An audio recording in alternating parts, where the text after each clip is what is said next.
بسم اللہ الرحمن الرحیم۔ ہر دور کا انسان ماضی، حال اور مستقبل جاننے کے لیے بے چین رہا ہے۔ مستقبل کے پردے میں کیا چھپا ہے، اس کی کھوج انسان کو بے چین کیے رہتی ہے۔ یہ کہانی بھی ایک ایسے ہی بادشاہ کی ہے جو گزرے ہوئے ہزاروں سال کے بارے میں جاننا چاہتا تھا۔ وہ یہ بھی چاہتا تھا کہ کوئی اسے بتا دے کہ اس کے بعد آنے والا دور کیسا ہوگا۔ سلیمان بادشاہ کے دل میں یہ تمنا کیسے جاگی؟ ہوا یوں کہ اللہ میاں نے موت کے فرشتے اسرائیل کو بادشاہ کی جان لینے کے لیے بھیجا۔ بادشاہ کوئی معمولی انسان نہیں تھا، وہ نہایت عقل مند اور دانش مند تھا۔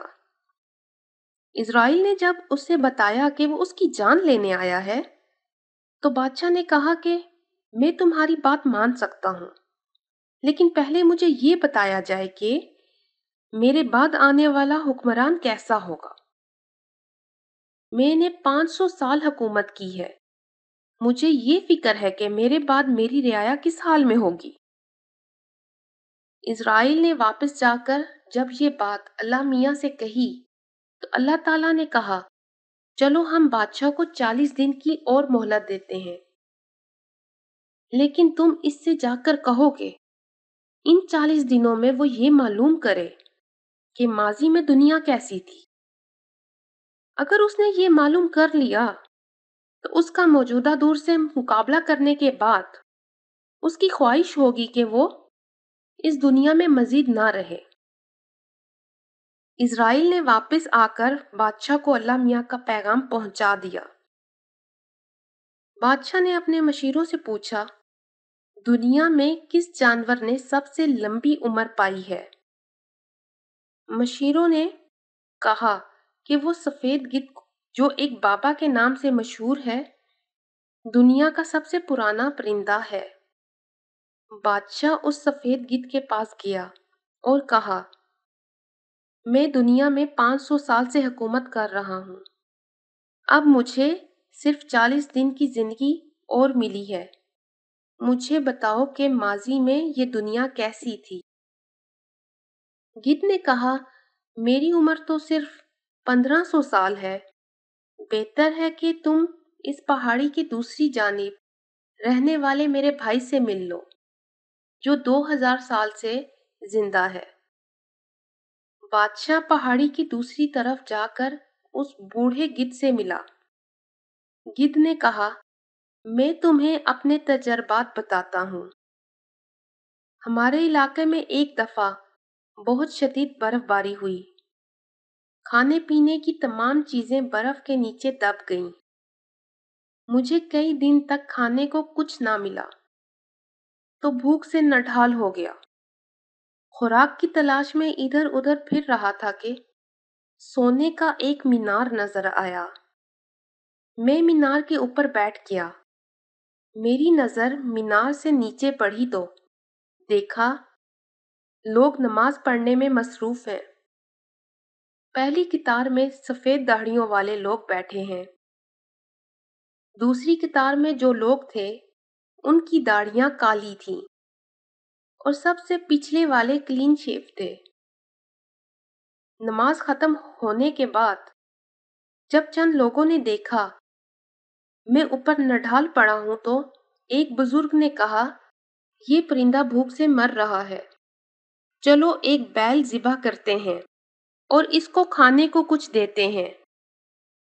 ان نیک لوگوں نے ایسا ہی کیا، میں نے خوب پیٹ بھر کر کھایا اور میرے جسم میں توانائی آ گئی۔ 100 سال بعد پھر ایک مرتبہ ایسا ہی ہوا، شدید سردی اور برف باری کی وجہ سے مجھ کو کچھ نہ ملا۔ میں پھر مسجد کے ایک مینار پر جا بیٹھا، یہ مینار چاندی کا تھا اور اس مسجد میں بھی لوگ نماز ادا کر رہے تھے۔ میں نے دیکھا کہ یہاں پہلی قطار میں کالی داڑھیوں والے تھے، ان کے پیچھے سفید داڑھی والے اور آخر میں وہ لوگ تھے جن کی داڑھیاں نہیں تھیں۔ ایک بار پھر پہلے کی طرح ہوا۔ نمازیوں نے جب مجھے بھوک سے نڈھال دیکھا تو انہوں نے کہا، چلو ایک بھیڑ ذبح کر کے اس کو کھانے کو کچھ دے دیتے ہیں۔ انہوں نے ایسا ہی کیا۔ میں نے پیٹ بھر کر کھانا کھایا اور پھر اپنے گھر کی طرف چلا گیا۔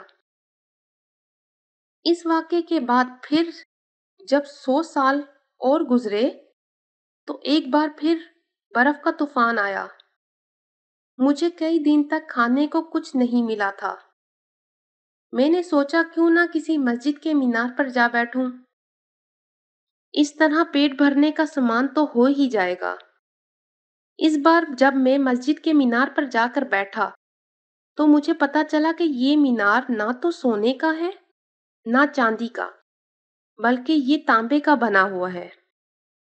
اب جو لوگ مسجد میں نماز پڑھ رہے تھے ان میں سے بغیر داڑھیوں والے سب سے آگے تھے۔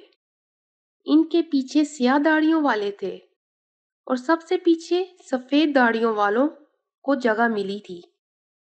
میں اب بھی پر امید تھا کہ شاید کھانے کو کچھ مل جائے۔ اچانک میرے کانوں میں باتیں کرنے والے 2 آدمیوں کی آواز پڑی۔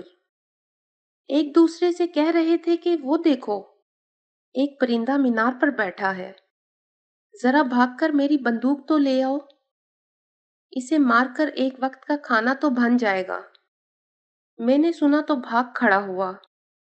گدھ نے بادشاہ سے کہا، دنیا روز بروز زوال کی طرف گامزن ہوتی جا رہی ہے، تہذیب و تمدن مٹ گیا ہے، لوگوں کے دل چھوٹے ہو گئے ہیں، خود غرضی اور لالچ میں اضافہ ہو گیا ہے، لوگ خیرات دینے میں بھی کنجوسی کرتے ہیں۔ تمہارا کیا خیال ہے کہ ان حالات میں تمہارے بعد آنے والا حکمران پارسا اور متقی ہوگا؟ بادشاہ کی سمجھ میں یہ بات آ گئی کہ آنے والے وقت گزرے ہوئے زمانے کے مقابلے میں تکلیف دہ ہی ہوگا، اس لیے دنیا میں مزید رہنے کا کوئی فائدہ نہیں۔ پھر اس نے اللہ کی مرضی کے سامنے سر جھکا دیا۔ مزید اردو سٹوری کے لیے میرے چینل کو سبسکرائب کریں اور ویڈیو کو شیئر کریں۔ شکریہ۔